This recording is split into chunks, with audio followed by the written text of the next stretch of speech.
I put my whole life in that cannery.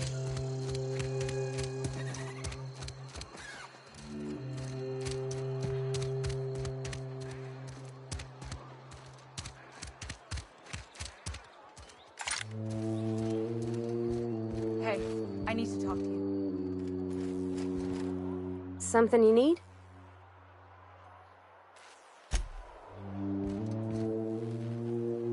Yeah, huh?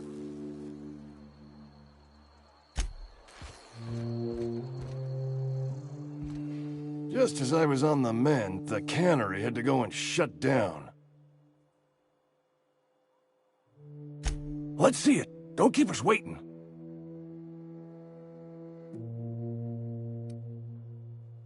Haven't decided? I hired you. The nature of your employment requires you to deliver in my hand some genuine anthracillin.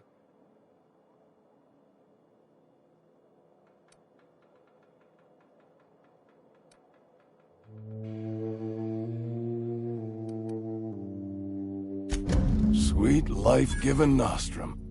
The first hit's always the best. Scratched together all the bits I had around the domicile. It ain't as much as you deserve, but it's all I got.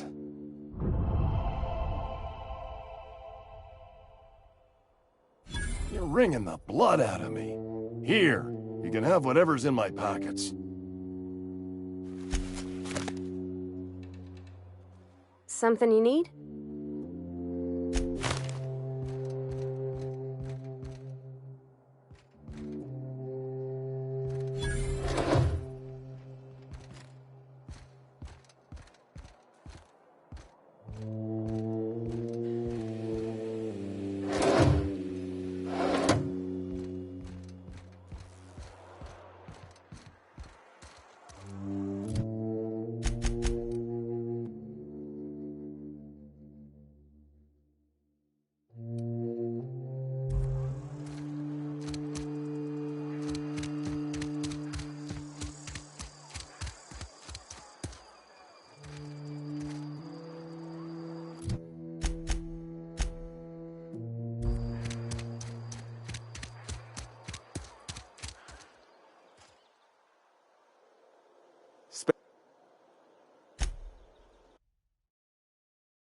Work your job.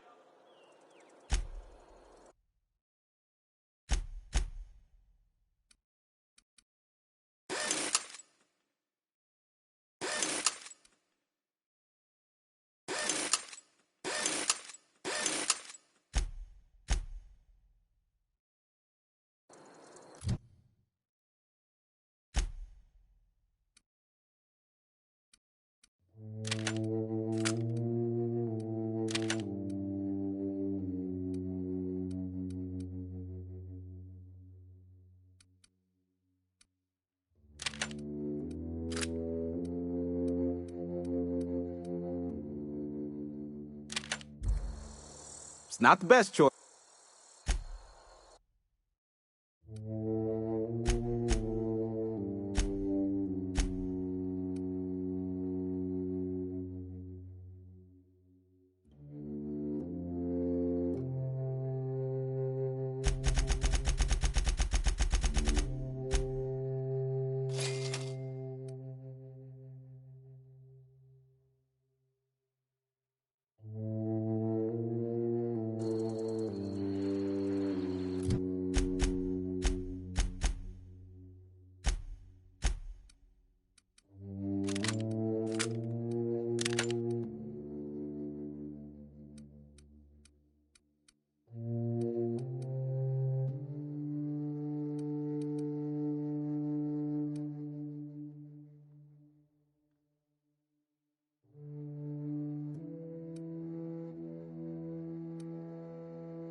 What is it?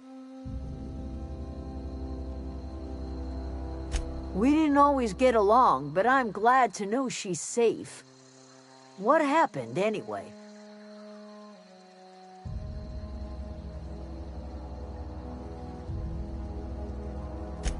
Zoe joined up with a band of marauders. Zoe. The same Zoe who doesn't know a barrel from a trigger. Well, I've heard stranger things. You pretty much did my job for me. Least I could do is pay you for your trouble. Let me know if I can do something for you. I don't know what you did to talk some sense into Zoe, but I appreciate it.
Easy.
All the lights in town went out.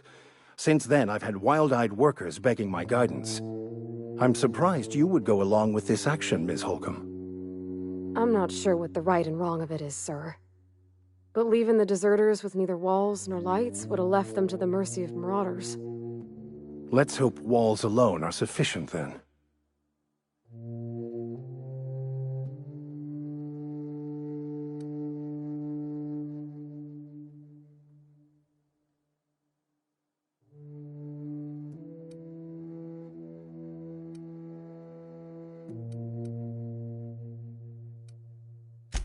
Oh, inarguably. This town was a pustule on the ass of the architect. Metaphorically speaking. You took it upon yourself to decide the fate of strangers. I don't know whether that's confidence or arrogance. Either way, I'm fascinated.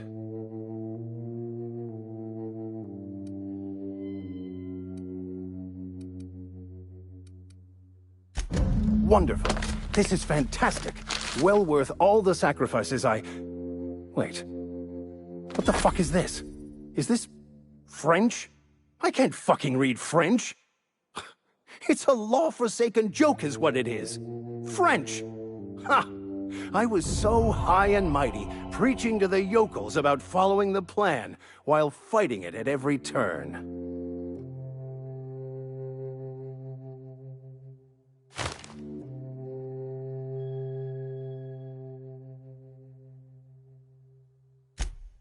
Well, yes. But I assure you, it was not for personal gain, only for the greater good. I've spent my life searching for the keys to unlocking the secrets of the universal equation that underlies the plan. I had hoped this book held some of those answers. I became so desperate, I even got myself assigned to this plague-ridden backwater to find the damn thing. All the time and suffering I've spent. Wasted.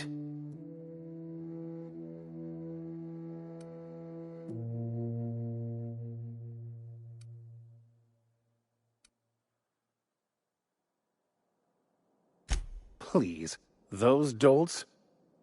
Nothing could be more excruciating than discussing the true nature of reality with people who have no interest beyond their next Aetherwave program. But that's neither here nor there. What I need to do now is to find a translator, obviously. But to do that, I'll first need to secure transport. You have a ship. Perhaps I could make myself of use to your crew.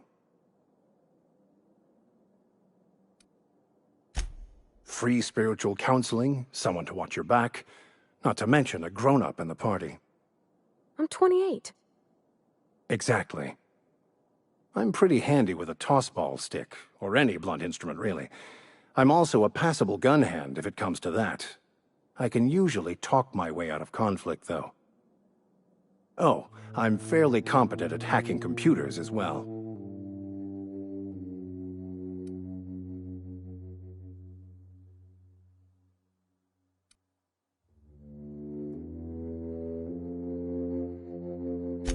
Of course. I'm a vicar who is dedicated to his calling. More dedicated than any other you'll find in this colony.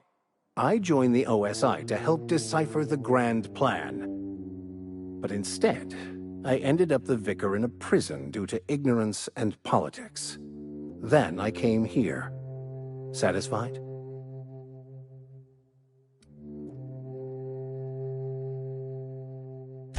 It's the journal of one of the originators of the Philosopher's School of Thought, though it would be more than a century before it was perverted into that belief system.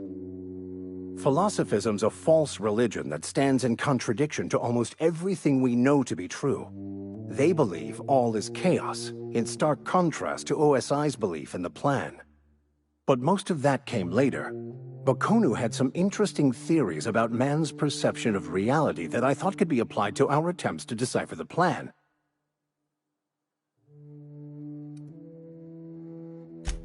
Most laypeople are not aware of this, but we've not discovered any new insights into the plan for a long, long time. I had an idea that we should welcome the truth, no matter where we found it. I had the worse idea to share my thoughts with a superior. And that's the long and short of it. So, what do you think? Fantastic. I promise you won't regret this. Edgewater's gonna miss you. Folk here always had good things to say about their vicar. Thank you, Miss Holcomb. I'll be glad for the change of scenery, and to leave this place behind. It is my esteemed pleasure to serve as your crew vicar, Captain.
Is this your ship?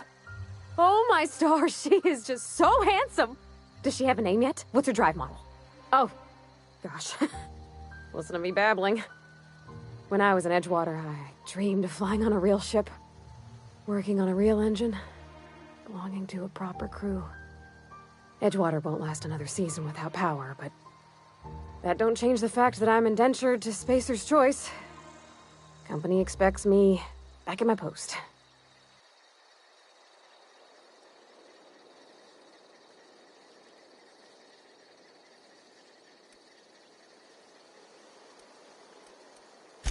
I have imagined it, but until you came along, I never thought I had the choice. I want to ask you something, and you can say no. But can I come with you? I could tend to your engine. I know my G-valves from my catalyzers, and I can keep your ship singing. And if you ever need a pair of eyes watching your back, I can do that too. What do you think?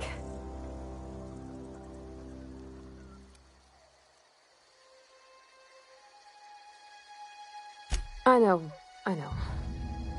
Mr. Thompson said I was to chaperone you about the Veil. Loan me out to you like I was Spacer's Choice property. Well, they may think I am, but I'm not. Yeah, Mr. Thompson's got a temper. But I'm more scared of missing out than I am of him. I don't want to lose my one chance at seeing the stars. Yes! I mean, thanks. You won't regret this, ma'am. Captain. I can call you Captain now. Ha! I got a captain.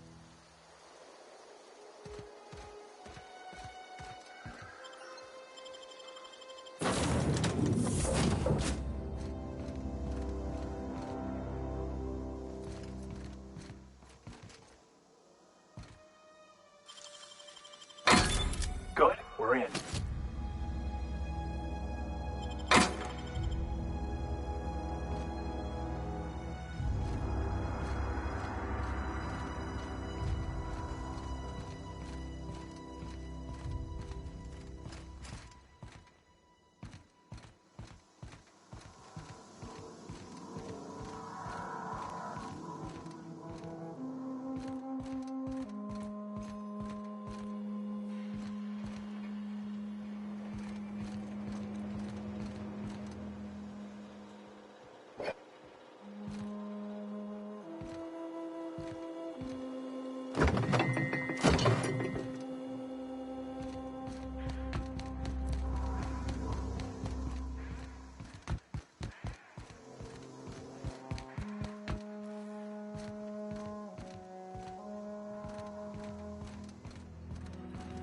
Captain, I have detected that the town of Edgewater is now without power.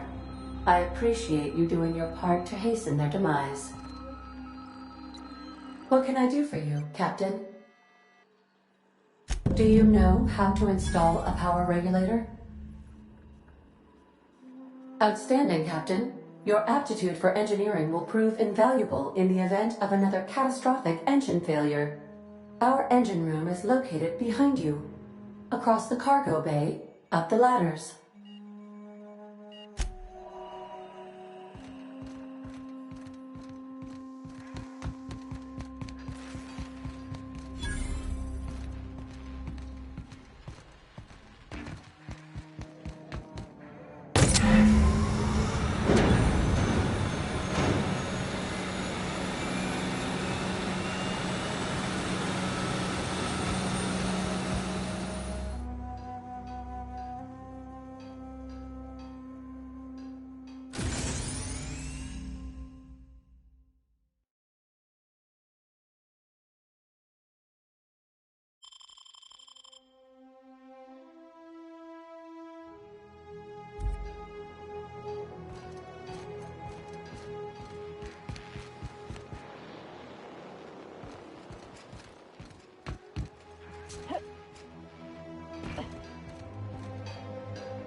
What can I do for you, Captain?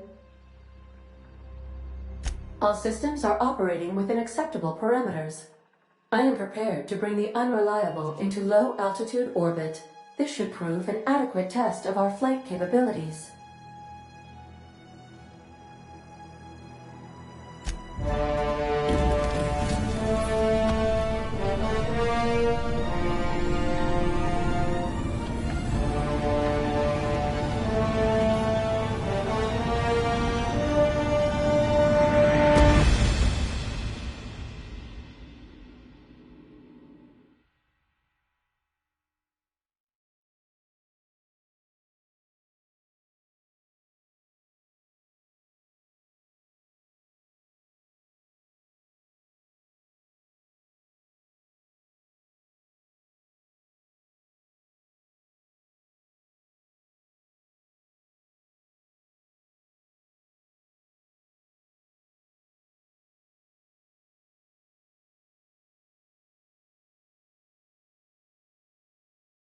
We have received a communication request from Dr. Phineas Wells. Aha, there you are, hale and hearty, and captain of your own ship. I see you're putting the Unreliable to good use. Shame about her former captain, horrible way to die. How are you feeling, by the way? I lost track of you in that cave back there. Experiencing any, unnatural drippage? Perfectly normal side effect of thawing, I assure you.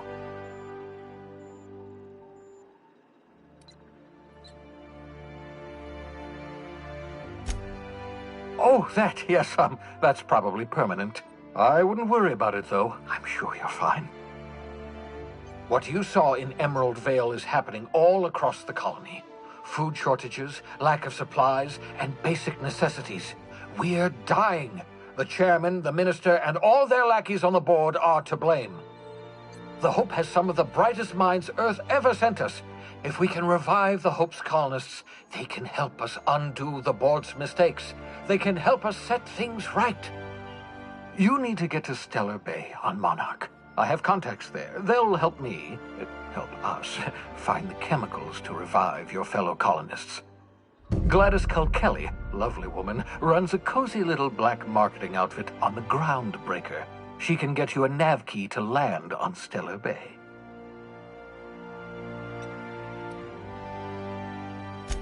Strictly speaking, Monarch is a moon, terraformed badly, and almost completely lawless. You'll love it. Captains don't fly their own ships, you see. Your navigation terminal handles the, navigation.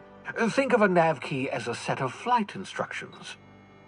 The board's been confiscating nav keys for Stellar Bay, so we must rely on unconventional means of acquisition. Hence, Miss Gladys Kelly.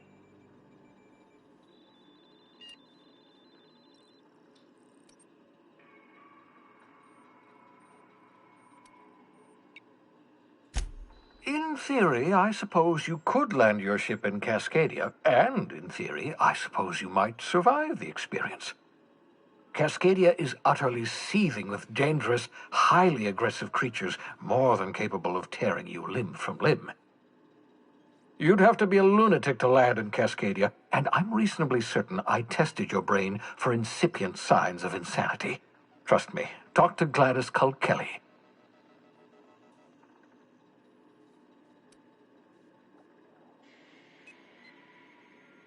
Gladys and I have been doing business for years. Her smuggling credentials are unimpeachable.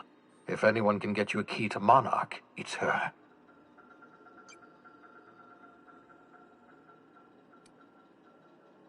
Criminals? Goodness, no. Smuggling is a perfectly legitimate business venture. If misappropriating board property is a crime, well then, throw me in Tartarus. Plenty of ways to make money in Halcyon, you know. Not all are above board. Oh, above board, above the Halcyon board. Get it?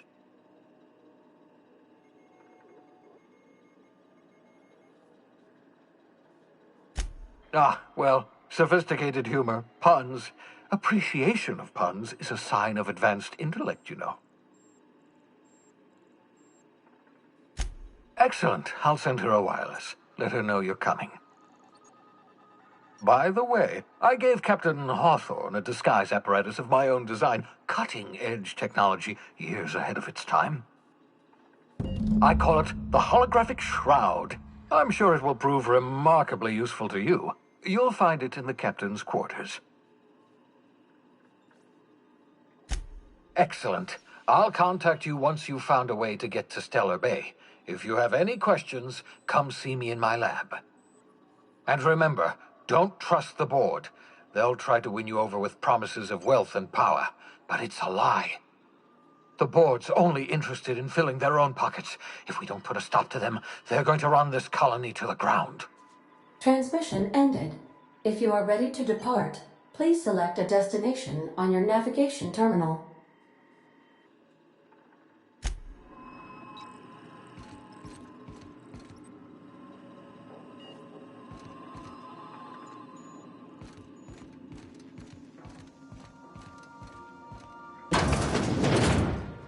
Good luck, Captain.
As always, I am at your disposal.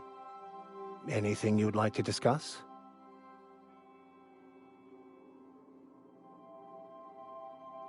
Nothing too out of the ordinary. Just your run-of-the-mill vicar with a violently enthusiastic disposition. That's what my parents called it. I grew up in a pit of a town much like Edgewater. I was destined to be a laborer like my parents, but I was infected early with a need to solve the equation. My passion didn't sit well with them.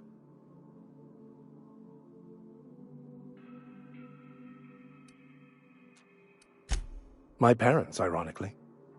They internalized the precepts of scientism like no one I've ever known. They had a pure faith, a faith that brought joy to them regardless of the situation. I envied that. I wanted that peace. I thought if I became a vicar, I could find it. Or at the very least, find out why I lacked it.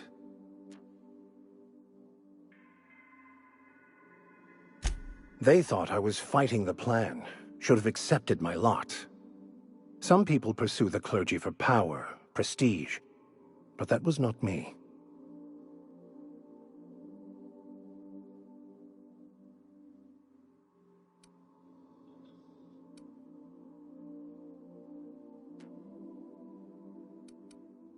The plan is not one rigid path. There are a variety of multitudes contained within it. Our paths have variance, but we'll end up adhering to it, whether we like it or not. Some choices make the path smoother, some rougher. You can even go outside the lines, but the further outside you go, it's like an unbreakable elastic band. It will only stretch so far before it snaps back. The further it is stretched, the more violent the eventual correction.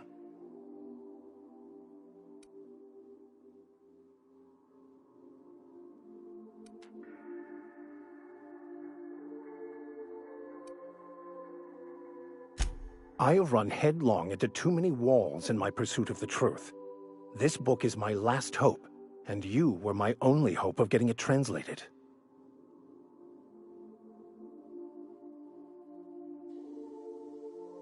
What about you? What's your story?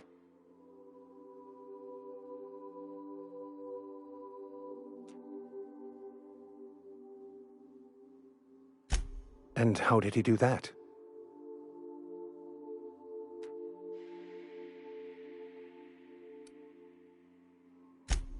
Well, you do seem different than every other colonist.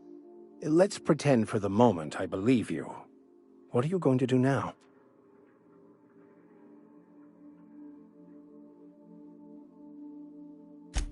That seems a dangerous proposition. Why risk your life now that it's been returned to you?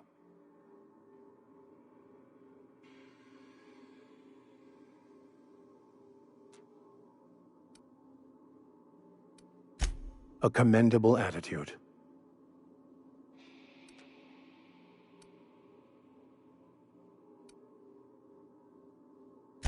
I've been thinking on that. There's a former infamous philosopher scholar who fled Terra 2 some years ago. He's an expert on Bakonu.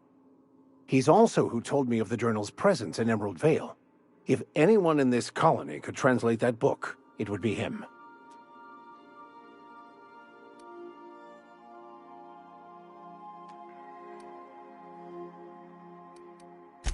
That's a good question. We should start on the Groundbreaker. It's where I'd go if I wanted to get off Terra 2. Great place to pick up a ride to Hephaestus, Scylla, even Monarch. All I need is access to a data cartridge from the security terminal.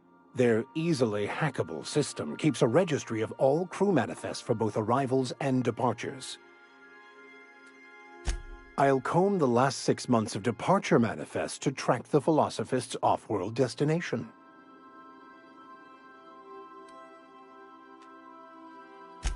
Before I transferred to Edgewater, I had a wealth of time to develop certain, secular skills during my years serving a particular penitentiary flock. I meditated, led sermons, provided guidance to the inmates as needed, of course. I also played prison yard tossball and taught myself a bit about computronic security systems. Thank you, Captain.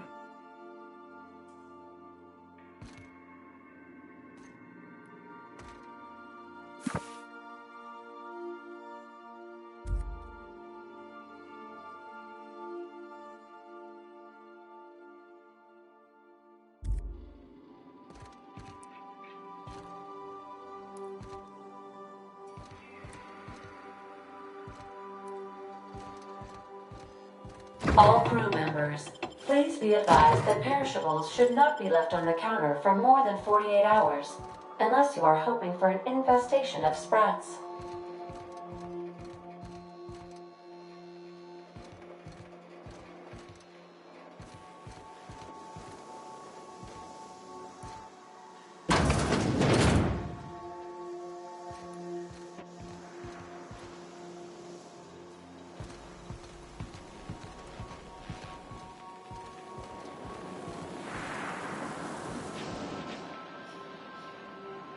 Something busted, Captain?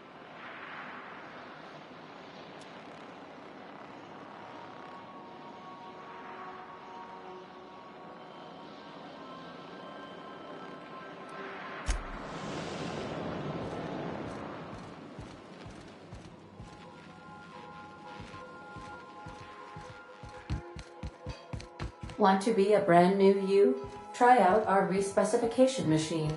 Alex installed it himself, right before he died.